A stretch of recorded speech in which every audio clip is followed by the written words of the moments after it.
Each booth is obviously a rebuilt shipping container that we fully customized. They are quite heavy. It's actually 2.5 tons each. Going inside, the tables, which the players will be playing on, are 85 centimeters in depth, and each player has 115 centimeters in width.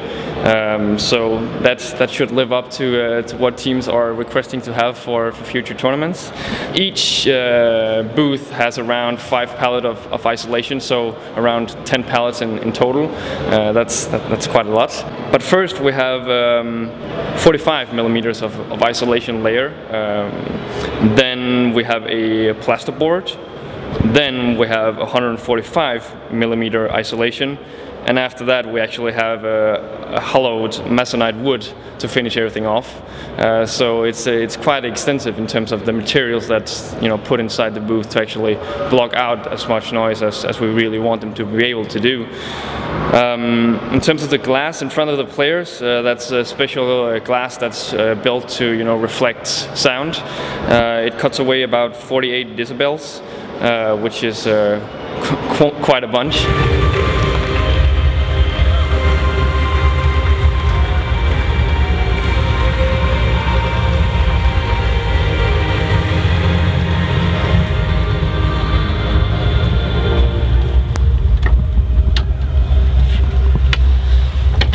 So yeah, now both doors are closed with inside the booth. The only thing that's really still existing is the rumbling, which is existing in all the stages.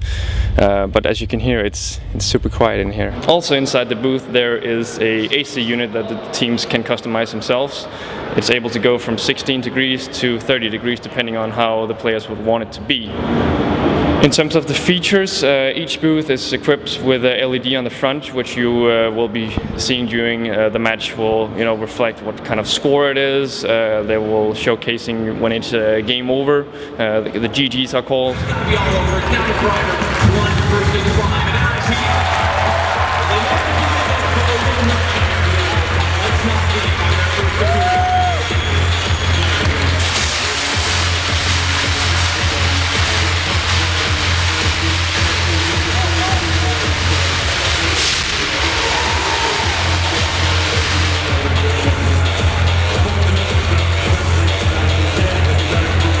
Each booth has 2 pyro units on the back, which you will see during either bomb explosion, but also during the final GG. There's also some other special stuff on the booth, which I'm sure the audience will like as well, to showcase explosions or all the cool things.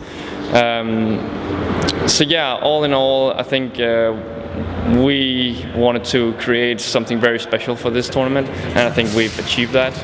So building these booths, it was done in Sweden. So the Swedish company built in Sweden, made in Sweden. We wanted to maintain that, but it's actually primarily built, or also the idea is from our CEO, who's quite Bob the Builder. There's no one-to-one sketch. It's most of it is in his very brilliant mind.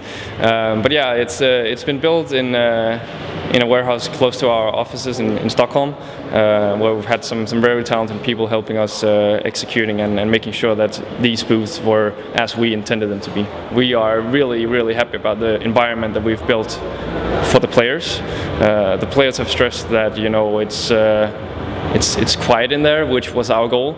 Yeah, obviously also the players are able to use their own headsets as they are at home, which creates as close to one-to-one environment as when they are sitting at home practicing, as opposed to here when they are on stage.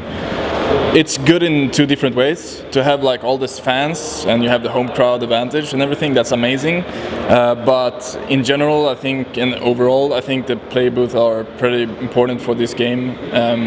Since I remember a situation against Navi at DreamHack Summer 2015, everyone could hear the commentators, and that's a big issue because if you're actually putting effort to, or how to say it, to listen to the commentators, you can hear whatever you want. So this is really needed, and it's really good. It was awesome to sit inside there, to just be with your team, just concentrate on your team, and it was like a boot camp kind of. This was perfect move from DreamHack.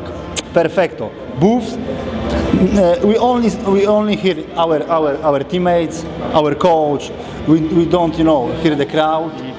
So it's perfect move, really. I wish for the all organizers tournaments that booth like is here.